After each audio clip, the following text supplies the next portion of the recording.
Hello, everybody. This is Grace Givens. Wake up and make up with Grace Givens. This is segment 12A, I guess we can call it that, because we're going on with what we had. You know, I made a promise to you when we were working together before. I told you that I would sing Tushy Goodbye. Now, I have friends that said, please don't do that. That is embarrassing. Well, you know what? The whole damn thing's embarrassing. Having had this cancer is embarrassing. I have no shame. I'm open. I'm here for you, for me, and I'm going to sing it to you now. It goes like this. Tushy goodbye. Tush, I won't cry.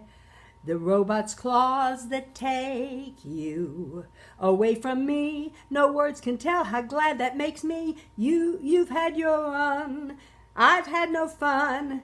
So I'll wear a bag, at least I'll feel I have won. So long, Tushy, don't cry. Get lost, Tushy, goodbye. So that's the way I feel about it. It's gone. I do have this bag. I wish I didn't. But you know what? I had a big argument with it recently. And it ended with me acquiescing and saying, you know, I've got you. I need you. I'm going to make my peace with you because you've saved my life and we're going to get along. And so we're going to get along. I'm getting more and more accustomed to it, and I'm living my life completely. I'm back to singing. I'm back to doing everything I ever did. I'm feeling wonderfully energetic. I'm not sure I realized that I must not have been feeling very good before I did this, because I really feel good now.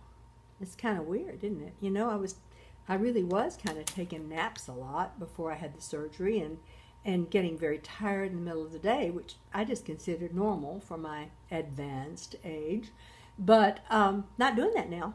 Feeling fantastic, actually.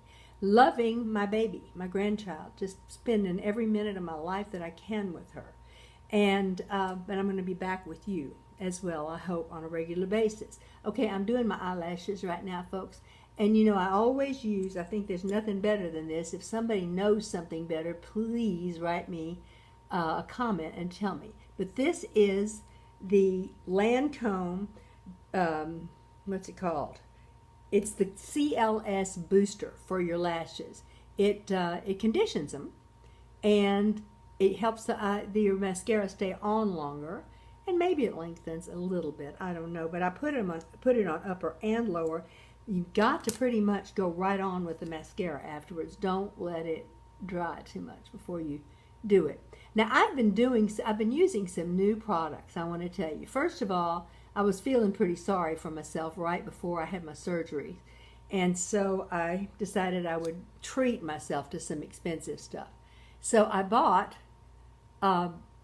Chanel, oh dear God, forgive me. I bought Chanel foundation. I try so hard not to spend a lot of money on it, but I did. But it ended up that I couldn't be happy with the Volumaire. What is it called? Let me see what it's called. It is called, that's not it. Hello. Here it is. It's called Vitalumiere. Okay, the Vitalumiere on its own is a little oily for me, but the Aqua doesn't cover enough, and so I bought both and I've combined them, and I think they work really nicely. They're sure pretty color on my skin. I was also given for my birthday from my dear sister-in-law, I was given a product for a night cream, and it's Neutrogena. It's from the drugstore, and you know I love to use drugstore stuff when I can. This is it. It's called Neutrogena Triple Age Repair Night Moisturizer, and I think it's great. I really like it. Another thing that I have just recently gotten is where are you? It's this. Oh, no, it's not either. Oh, I don't know. Here it is. It's this. It is called Arnaud, Arnaud, and it's a mask control yeux, which means mask for eye control. And my eyes recently have been really getting scaly feeling, and I didn't like it at all. I mean, why was it doing it? Then I realized, you know how I love my Tony Moly soap. Well, I realized that my Tony Moly is for acne skin, and I don't have any acne right now, and I have kind of dried it out too much. So I'm giving it a break, and I'm using my masks and things to moisturize it, and that is a really good thing. I've used it. My skin is already really nicer. Okay, you know, anytime you can give yourself a facial, do. It's always good for you to do that. Oh, excuse me, a hiccup. Okay, so I decided that I would, instead of having the radiation, I visited with both sections, both people, a surgeon and the radiation oncologist, and I decided that I would save the radiation, because if I had radiation right now and then had another problem in that area later, I couldn't do it again. Whereas if the surgeon were able to pluck this out as he predicted he would. By the way, I might tell you that at the other hospital, I was told it was inoperable, that it would not be able to be plucked out. And this doctor said, no, of course. I use a robot and I go right in and I will pluck it right out.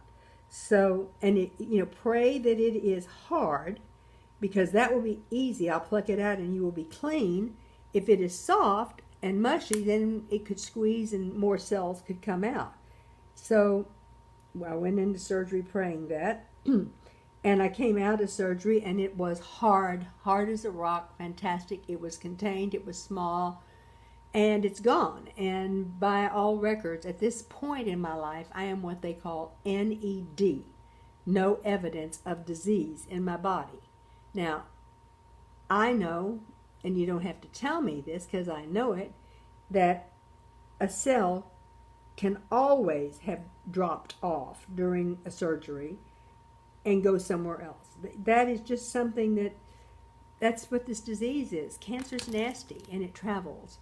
And obviously I've never had any lymph node invasion from my primary site at all. But something has gotten to my chest area twice. So it's got to be through my bloodstream, right? So that's what I have been dealing with, I'm sure. So if it's in my bloodstream, probably going to hear it from it again. I don't like the idea. I don't want any part of it, but I have to be a realist and face that and hope that it can just be taken care of. Now, something else I want to tell you about. I want you to be very much on guard.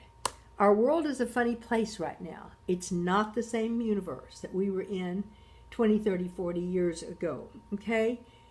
Medicare and Obamacare and all these things have messed up our system, our medical system, so badly that now doctors are finding themselves scrambling for money. And you never know when somebody is really telling you the truth and when they might just be needing to make a quote-unquote sale. I made that decision. Everybody knew I made that decision not to have the surgery. Not to have the radiation, instead to have the surgery before I did it. It was made very clear and everybody agreed on it. And 2 weeks after my surgery, I got a call from the radiation oncologist on my phone. He had not contacted my surgeon. He called me and basically threatened me that if I didn't have the radiation, that I would be in big trouble. And I said, look, I've been through so much. This is the Kiko stuff, you know, that I love, that I prime my lips with. I've been through so much lately, and through my whole life. I'm tired. I've had a very, very hard couple of surgeries. And the lung surgery was very hard because they collapsed my lung. They used a big tube down my throat, which is really hard on me. And it was much more painful than the other surgery. The other surgery, I was miserable and I was sick and I was weakened and I was debilitated. Not with the chest surgery, but man, they went through between my ribs with those fingers of the robot. That hurts. So I wasn't ready for anything else. And I told him, I said, I've been through so much. And he said, oh, Mrs. Gibbons, I know. You've been through more than anybody I've ever known in my life. And so You don't have to start this radiation for 2 more weeks. I said, excuse me? I don't think you're hearing me. I don't want to do radiation right now. I am clean. My pathology report was perfectly clean, and I'm going to have scans in June, and then we'll look at it and see what I need. He said, oh, no, no, no. I mean, the man, I felt like I was being sold a used car, okay? And so I finally got tired of it and was a little bit irritated. I asked him why, if he had contacted my other doctor, my surgeon, and he said no, he hadn't. He'd contacted the oncologist, and I said, well, that's funny because I haven't seen the oncologist or had an appointment with him at all, and I don't think it's very right that you didn't contact the man I've been working with. Not to mention the fact that when I did see you, you ordered a scan that day. I went and had it. That was December the 19th, and nobody from your office ever called me with the results of that scan. It was January the 4th, when I was in my gynecologist's office, that I mentioned to her that I didn't know the results of the scan, and she got them for me and informed me that I had this thing in my chest, and it was slightly bigger than my last scan, but it hadn't spread anywhere, and I needed to just have it out. But you didn't tell me that. Nobody from your office called me. So thank you very much for your call, but goodbye. And I'm telling you, friends, I'm not kidding when I say be your own advocate. You must be your own advocate. Do not go to a doctor's appointment alone. Be with somebody that has ears. Have her take notes or record the doctor's appointment. You never know what she's going to come away with, what kind of answers. You're too shaky to decide for yourself, to understand for yourself sometimes. Don't do things alone. Now, friends, I am running into, I'm over time. Forgive me for this, friends. Please share. Please, oh wow, what am I trying to say? I'm nervous. Please share and please subscribe, and you'll get news about makeup and cancer all along. I love you. Bye-bye.